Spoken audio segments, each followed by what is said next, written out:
Welcome into the Lakers Report. I am Tom Downey. Today's show, we're focused in all about Zion Williamson. Another report saying he could actually be available from the New Orleans Pelicans at the right cost. They're at least open to the idea of trading him, so says Chris Haynes, the NBA insider. Here's what Haynes wrote recently, or said recently, I should say.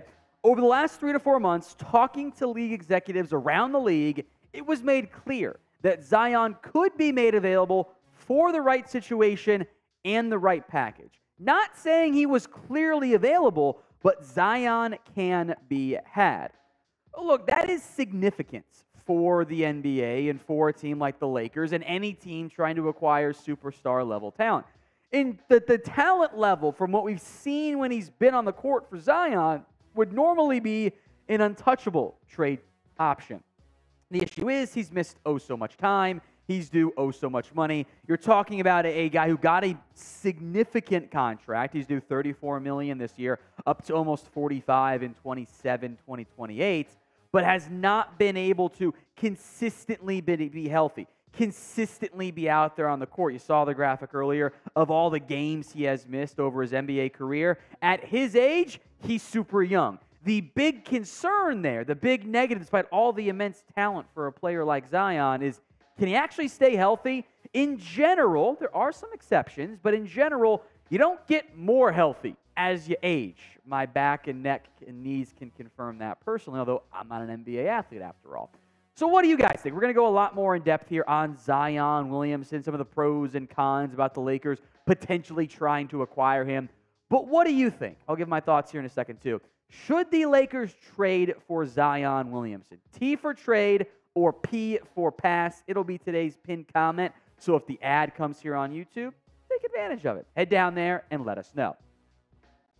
I think you owe it to yourself as an organization twofold to at least see what the asking price is for two main reasons. One, could you get him? Could the asking price be way lower? Maybe it's like you're maybe not the most attractive person in high school or whatever, but you actually have the confidence to ask out the hot girl, and she says yes because turns out not that many people actually ask her out. They're all intimidated by her. Maybe the asking price is lower than what you thought. And if it's not, it's also good to be aware of what the asking prices are for premier players. That helps set your own valuations for your own players in the event you got to make a trade away from one of them or you go out and acquire somebody else altogether. I do think that type of stuff is valuable to be aware of. I do think in the end the asking price is the big issue.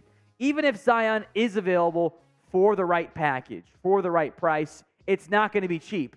So what are you moving if you're the Lakers? The roster as constructed, playoff team, can make a push. We've been down this road before. But I don't know if future firsts him, Rui Hachimura and Jalen Hood-Schifino and I don't know, Max Christie. You can't really trade Austin Reeves right now or Gabe Vincent. Like those are not like the premier assets that I think would be like, oh man, we got to do this deal for a team with a bunch of picks, like the Thunder hypothetically have all the picks right now. That would be a lot more appealing to a team like the Pelicans than what the Lakers have. So that's the biggest con of like the feasibility of it if you wanted to go down that route. But it's also worth getting into, as we will here in a moment, if the Lakers should even want to go down that route with all the issues despite the immense talent for Zion Williamson. If you guys want more free Lakers videos all throughout the offseason, you've come to the right spot. Hit that sub button right now for more free Lakers news, rumors, trades, and a whole lot more. The overarching pros and cons here for Zion Williamson. Number one, super efficient scorer, mostly because it's the heat map is the rim in terms of where he's shooting, etc. He is an awesome special athlete. Players of that size don't normally jump the way Zion does. When he is healthy, he is a physically dominant big man. The cons here, well, we know them, right? Injury problems galore. He just cannot stay healthy. There have been questions about his work ethic, allegedly from the team, from others in the media, and the Moira Mills situation, which is probably more of a distraction than anything else, though maybe represents some poor judgment potentially. Although, if you don't know what I'm talking about, feel free to Google it. Maybe use incognito window. Rick Bucher, who I don't love him, to be honest. But here's what he said, reported on Zion Williamson. He says, he wrote, where are the floaters and up and under layups, his pull-up jumpers at the elbow? Now, from what I've been told, he showed no interest in developing any of those tricks. That is significant. Although, Larry Nance, his teammate, contradicted that one. He says, I don't understand the constant attempts to drag Z's name. I'm in the gym with this dude all season, and he's constantly putting in the work on his touch, his jumper, and his skill shots. These dudes need to stop putting out fake stories just for clicks. It's pathetic.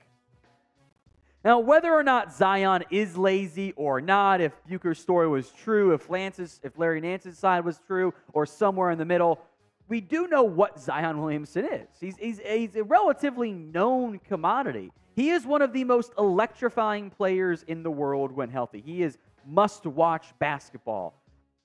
But the question is, do the injuries make it too big of a risk? Is it still worth considering for a Lakers team that for what it would cost to acquire him would be building their future around Zion?